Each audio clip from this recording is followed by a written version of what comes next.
Boa noite, meus irmãos, a paz do Senhor Jesus. Já está um pouco tarde, já são mais de 10 horas, eu não estou com o relógio aqui, mas são mais de 10 horas da noite. Mas vamos fazer o nosso café com palavra, nosso devocional rapidinho, mas não vamos deixar passar em nome de Jesus. Hoje nós vamos começar a carta de Colossenses, a carta de Paulo, escrevendo aos Colossenses, hoje, dia 11 de agosto de 2026. O nosso devocional, nosso café com palavra, tem como título As Estações da Vida. Nós passamos por várias estações, assim como o tempo que é medido por inverno, primavera, verão e outono. A nossa vida também passa por estações frias, como o inverno, ou estações que a gente, como o outono, que se perde as folhas, que se deixa algumas coisas para lá, ou como na primavera, que a gente começa a florescer, ou na época que a gente começa a frutificar, ou no calor do verão. Nossa vida passa por todas essas estações. E hoje nosso devocional tem como título As Estações da Vida. O capítulo de meditação é Colossenses, capítulo 1. A carta de Paulo aos Colossenses. Ele escreve para fortalecer aquela igreja que permaneça firme na supremacia de Cristo. Que eles não se deixem levar por doutrinas falsas, mas que eles continuem firmes no Senhor, sabendo que Jesus os tirou das trevas para o seu maravilhoso reino do Filho do seu amor, que é Jesus, que Deus os tirou das trevas. Então, a carta de Paulo aos Colossenses tem esse objetivo. E o capítulo 1, ele foca na supremacia e na suficiência de Cristo e na oração por crescimento espiritual. Paulo, ele agradece a igreja pela fé e proclama Jesus como o Criador e o Senhor de todas as coisas, de tudo, e explica a reconciliação dos crentes com Cristo Jesus, com Deus, através de Cristo Jesus. Dividimos o capítulo em 3 pontos, e o primeiro ponto é saudações e ações de graça. Vai do versículo 1 ao versículo 14. Começa com Paulo se apresentando. Paulo escreve como apóstolo de Jesus Cristo, junto com o irmão Timóteo. Depois ele fala da fé e do amor. Paulo pede que eles tenham pleno conhecimento da vontade de Deus, com sabedoria e entendimento espiritual. Aí Paulo também pede por oração, por sabedoria. Ele agradece ao ouvir sobre a fé, sobre o entendimento daquele povo, sobre o amor fraternal que os colossenses viviam. E ele também fala sobre ter uma vida digna diante de Deus. Ele fala que o alvo é frutificar em boas obras e ser fortalecido com poder para proclamar o evangelho com alegria. Então Paulo, ele fala tudo isso nesse capítulo 1. Fala também até o versículo 14 sobre redenção. Ele diz para aqueles irmãos ali de Colossos que Deus nos resgatou. Deus nos resgatou das trevas e nos colocou no reino do Filho do seu amor, onde há perdão. Oh, aleluia! Que mensagem tremenda.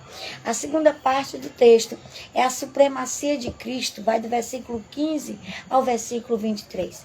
Paulo fala que nós fomos feitos à imagem de Deus, que Jesus é essa imagem de Deus, invisível. Ele é o primogênito de toda a criação. Ele é o criador de tudo, ele é o princípio e o primogênito dentre os mortos, tendo a supremacia em tudo. Jesus é esse Filho de Deus, unigênito, primogênito de todas as coisas, e através dele nós somos reconciliados com Deus. Deus agradou-se em habitar plenamente em Cristo para nos reconciliar, ou reconciliar com ele todas as coisas na terra, no céu, através do seu Filho, aleluia, através de Jesus, através do seu Filho, do sangue de Jesus, aspergido na cruz do Calvário. E a terceira parte desse capítulo 1 é o ministério de Paulo. Ele fala sobre o seu ministério, quem o chamou, por que o chamou e para que o chamou. Vai do versículo 24 até o 29. Paulo diz que tem alegria no sofrimento. Paulo se alegra em sofrer pela igreja de Cristo, se alegra em cumprir a palavra de Deus. Ele fala que o ministério dele foi revelado pelo Senhor. E ele diz que o segredo antes oculto agora é manifesto aos santos. Cristo em nós, a esperança da glória. O que nos dá a esperança de termos um dia uma morada no céu, termos a glória de Deus sobre as nossas vidas, é exatamente Cristo em nós. E ele fala do propósito, do seu propósito de vida.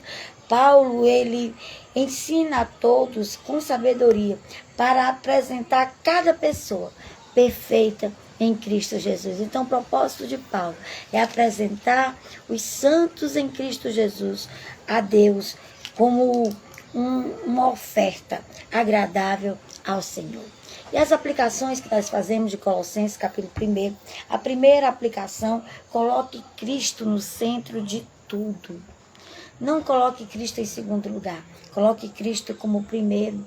Quando você for tomar suas decisões diárias, coloque Cristo como primeiro. Coloque a partir dele, ofereça a ele, apresente a ele, peça a direção dele. Reveja suas prioridades. Coloque Cristo como prioridade da sua vida.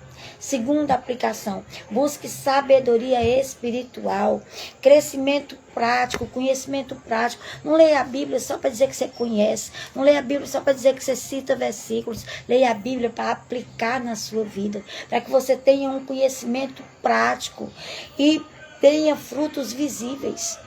Pessoas que convivam com você precisam ver o fruto do Espírito na sua vida. Não adianta você demonstrar fruto para pessoas que não convivem com você, porque será hipocrisia. Apresente as pessoas que estão próximas a você, que vivem ao seu lado, para que elas glorifiquem a Deus através da sua vida. E a terceira aplicação de Colossenses 1, viva com gratidão e esperança. Viva com gratidão e com esperança, sabendo que Cristo é a nossa esperança de glória. É Cristo que é a nossa esperança que um dia nós vamos estar no céu. Olhe para a redenção. Lembre-se que você foi tirado do império das trevas. Não viva mais com medo ou com culpa. Você foi chamado para o reino do Filho do seu amor. Aleluia.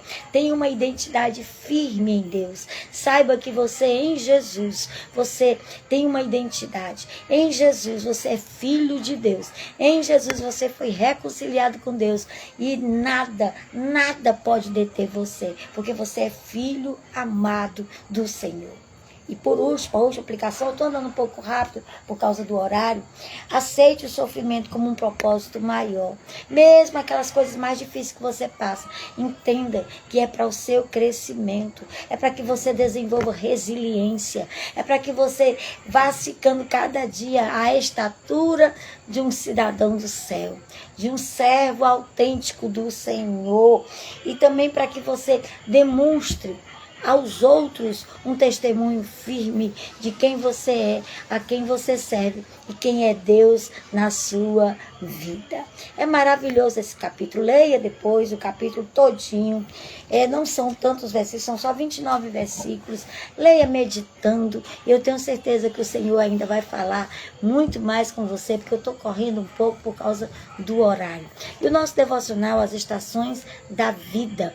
O texto bíblico é Levítico, capítulo 26 e verso 4, que diz assim: eu lhes mandarei chuva na estação certa, e a terra dará a sua colheita, e as árvores do campo darão o seu fruto. Aleluia! Que texto tremendo.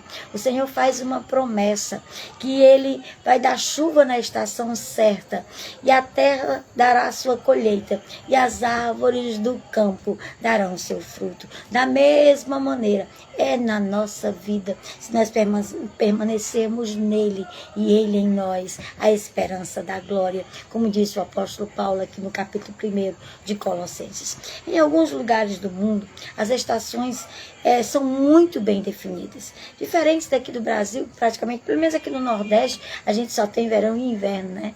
Mas em alguns lugares é bem definido. Primavera é primavera, outono é outono, inverno é inverno e verão é verão. Bem definido.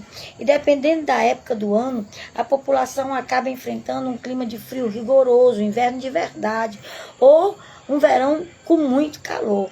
Cada estação reserva suas próprias peculiaridades e em nossa vida não é diferente. Cada estação da nossa vida, ela tem a sua própria peculiaridade, ela tem a sua própria maneira de agir. E compreender isso é muito importante, pois em cada momento da vida, Deus, nosso Pai, está nos preparando para algo novo que virá.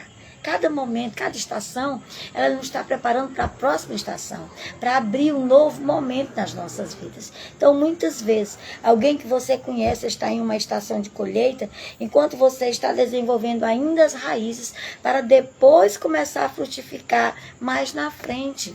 Nesses momentos, não se compare. Não fique se comparando com a dor do outro, ou com a vitória do outro, ou com a vida do outro. A comparação pode bater a porta e fazer você